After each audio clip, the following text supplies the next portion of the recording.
السلام عليكم، اهلا وسهلا بكم في حلقه جديده من نجم الملاعب مع احمد فواز. اللهم صل وسلم على سيدنا محمد صلى الله عليه وسلم. يوم جديد واخبار جديده من نجم الملاعب. هنتكلم في حاجات مهمه جدا جدا داخل نادي الزمالك، واول صفقه تمت رسميا في نادي الزمالك، وهنتكلم عن تاني صفقات الزمالك اللي خلاص بتقترب من التوقيع وانهاء كل الامور داخل نادي الزمالك. ولكن في البدايه لو مش مشترك في القناه اكيد يسعدنا اشتراكك في القناه وتفعيلك لزر الجرس، وحابين نشكر شعب الزمالك على الدعم المتواصل سواء باللايك او بالشير. شكرا ليكم يا احلى واجمل متابعين في الدنيا، صلوا على رسول الله، اللايك والشير. ويلا نبدا على اول الاخبار واول الكواليس في نادي الزمالك والكره المصريه.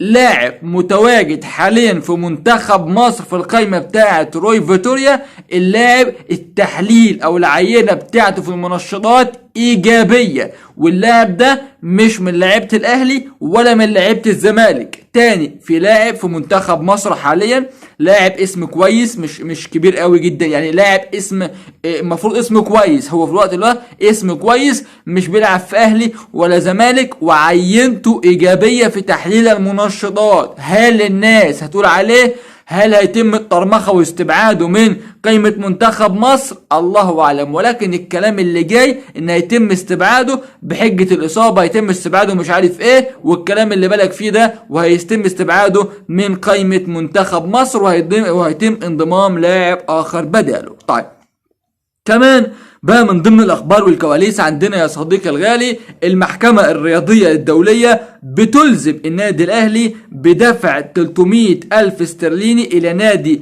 هيدرسفيلد الانجليزي بسبب عقد اللاعب رمضان صبحي اللي كان موجود في 2019، والذي يقضي بدفع هذا المبلغ في حالة تتويج الاهلي بلقب دوري ابطال افريقيا، وهو ما حدث بالفعل. فالنادي الاهلي المفروض كان يدفع 300 الف استرليني، يا اما يتم ايقافه وحرمانه من القيد والكلام ده كله. ولكن انا بقول لك معلومه مؤكده ان النادي الاهلي بمجرد ما عرف بالكلام ده راح دفع الفلوس وخلص القصه، علشان خوفا من ايقافه وحرمانه من القيد فالنادي الاهلي دفع الفلوس اللي عليه. كمان يا صديقي الغالي برضه عايز اروح بيك لحاجه مهمه جدا جدا، ان مجلس اداره نادي الزمالك بيكلف احمد حسام ميدو وامير مرتضى منصور بالصفقات الجديده الاجانب. الصفقات الجديده الاجانب معلومه مؤكده بنسبه 100%، صفقات الزمالك الجديده مش هتعدي ال8 صفقات. بتقول ايه تاني؟ الصفقات الجديدة في نادي الزمالك مش هتعدي ال8 صفقات اجانب ومصريين، اجانب ومصريين، وانا اهو وانت اهو المعلومات كلها بتأكد مفيش ال10 لاعبين وال12 لاعبين وال15 لاعب زي ما انا وانت كنا فاكرين. مفيش الكلام ده. الزمالك اقصى حاجة ممكن يعملها في عدد الصفقات هو 8 لاعبين في الصفقات، فمكلف احمد حسام ميدو وامير مرتضى منصور علشان ينهوا قصة الصفقات الجديدة بالنسبة لنادي الزمالك في الموسم المقبل.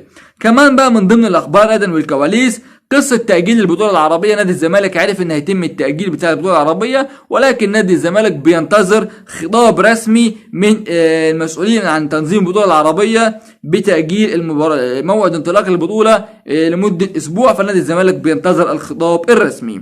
كمان برضو يا صديقي الغالي نادي زد صعد رسميا. نادي زد اول الصاعدين لبطولة الدوري الممتاز في الدرجة الاولى. خلاص زد اول الاندية الصاعدة، واحنا عندنا الاندية بتاعت الشركات بقت مالية الدوري. تتكلم عندك بيراميدز، عندك فيوتشر، عندك فاركو، عندك اهو صاعد نادي زد. بتتكلم عندك اكتر من نادي في تبع نادي الشركات، نادي فاركو، نادي شركات برضو كلها بقت انديه شركات. بتتكلم انت ما عندكش غير الزمالك والاهلي والاسماعيلي والاتحاد السكندري واسوان والمصري والبورسعيدي دول وغزل المحله، دول اللي انديه جماهير، وبعد كده كله يا اما مؤسسات يا اما انديه شركات. والدوري المصري عندنا بيهبط في مستوى هبوطي مش تصاعدي. طيب نخش بقى على قصة محمود حمادة.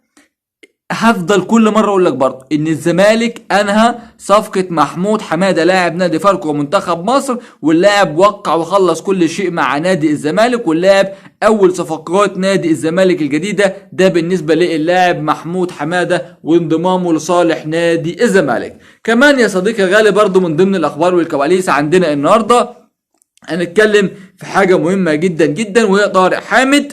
جات لنا معلومة مؤكدة بنسبة 100% بالنسبة لطارق حامد وعودته من جديد لنادي الزمالك. المعلومة بتقول ان طارق حامد حتى هذه اللحظة المسؤولين في اتحاد جدة السعودي ما أبلغوهوش بالرحيل، واللاعب حتى الآن مكمل مع اتحاد جدة. المعلومات اللي عندنا ان طارق حامد حتى لو رحل من اتحاد جدة السعودي، اللاعب عنده ان يرجع الزمالك، ولكن الاولوية بالنسبة له ان هو يكمل في الدوري السعودي. بتتكلم في الدوري السعودي هيبقى من افضل الدوريات العالمية. بتتكلم ان هو خلص بنزيما، موجود كريستيانو، في كلام على كانتي، في كلام على راموس، في كلام على ساديو ماني، في كلام على اكتر من نجم عالمي يكون موجود في الدوري السعودي. ولكن هنشوف اللي هيحصل ايه خلال الايام المقبله. ولكن طارق حامد برضه من ضمن الحسابات داخل نادي الزمالك. كمان يا صديقي الغالي نروح على احمد حجازي. واحمد حجازي طلع في بيان من المسؤولين في اتحاد جدة السعودي بالنسبه للاصابه بتاعت احمد حجازي. والراجل يعني البيان جاء كالتالي: اجرى اللاعب احمد حجازي اليوم الاربعاء، هم بيتكلموا على من 3 ايام، العمليه كانت من 3 ايام، ولكن كان في حاله من التكتم الشديد عليها. ولكن موضحين في البيان بتاعهم هو اجرى العمليه امتى والكلام ده كله. يوم الاربعاء الماضي عمليه جراحيه في الرباط الصليبي للركبه اليسرى تحت اشراف الجراح الانجليزي اندي ويليامز في العاصمه البريطانيه لندن.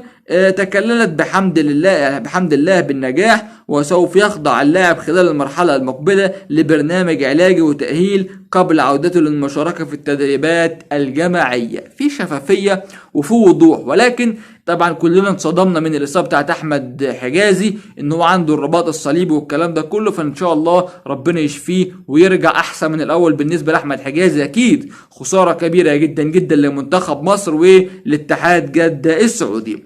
كمان برضو يا صديقي الغالي عندنا من ضمن الاخبار والكواليس في موضوع الصفقات. قلنا مرارا وتكرار ان نادي الزمالك بيكثف المفاوضات حاليا مع اللاعب يحيى جبران، واللاعب حر واللاعب قريب جدا جدا من نادي الزمالك. واللاعب يعني ابلغ المسؤولين في نادي الزمالك ان هيبدا معاهم التفاوض على المستحقات والامور بتاعته الماليه بعد انتهاء بطوله دوري ابطال افريقيا. وانتم عارفين ان خلاص بكره موعد مباراه النادي الاهلي في مباراه الاياب، فبتتكلم من خلال 24 ساعه ينتهي البطوله وينتهي كل شيء، وبعد كده يبدا الزمالك بشكل رسمي بالتفاوض مع يحيى جبران لاعب الوداد المغربي، واللاعب حر وقريب جدا جدا مع نادي الزمالك. ويبقى دي تاني صفقه هيكون موجود في نادي الزمالك بعد اللاعب محمود حماده لاعب نادي فاركو. كمان يا صديقي الغالي برضو من ضمن الاخبار والكواليس اللي موجوده عندنا في حلقه النهارده بتتكلم عن كلام ان مصطفى فتحي هيرجع نادي الزمالك. الكلام ده غير صحيح بالمره. مصطفى فتحي مكمل مع نادي بيراميدز، وبيراميدز بيدرس تفعيل العقد بتاعه وعقد الشراء، واللاعب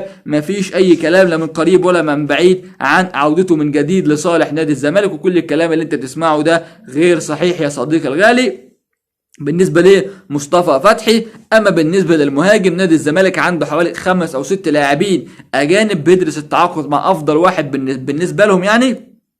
فنادي الزمالك برضه حاطط على عينه على لاعب قوي جدا جدا موجود في الترشيحات كان مابولولو، ولكن بعد المستوى السيء اللي بيقدمه الفتره الاخيره يعني في تراجعت اسهم اللاعب مابولولو في نادي الزمالك. موجود في الحسبان فيستون كلالا، موجود اللاعب شاب مولودات الجزائر اللي هو اسمه اللاعب المحيوس دوت المهاجم اللي عقده برضه فري، موجود في الحسبان برضه. وموجود اكتر من سيره ذاتيه انه يكون موجود ويدعم هجوم نادي الزمالك. كمان تم فتح الكلام مع باهر المحمدي واللاعب مرحب جدا جدا. والزمالك بعد ابلاغ محمود علاء بالعوده بشكل رسمي لنادي الزمالك خلاص قصه محمود علاء دي مفروغ منها. الزمالك بقى بيتكلم ان هو يجيب محمود مرعي مدافع نادي فيوتشر او اللاعب باهر المحمدي مدافع الاسماعيلي. الزمالك بيفاضل بواحد من الاثنين، والاقرب ان هو يكون محمود مرعي في حاله، خلي بالك من الحته دي، في حاله الموافقه بتاعه المسؤولين في نادي فيوتشر. لو وافقوا، وانا شايف ان الموضوع هيكون صعب، لو وافقوا اللاعب هيكون موجود داخل نادي الزمالك. ولكن عايز اقول حاجه مهمه، الناس اللي بتقول ان محمد رضا بوبو في الزمالك، ان اللاعب زملكاوي، ان عيلته زملكاويه، اللاعب زملكاوي بالفعل، عيلته زملكاويه، ولكن اللاعب خلص كل شيء مع النادي الاهلي. ممكن تزعل من كلامي دوت، ولكن انا جاي هنا اقول لك الحقيقه ان محمد رضا بوبو خلص كل شيء مع النادي الاهلي، واللاعب اعتبره اهلاوي بدايه من الموسم الجديد. وبكده تكون خلصت اخبارنا وخلصت كواليسنا. دمتم في امان الله، والسلام عليكم ورحمه الله وبركاته.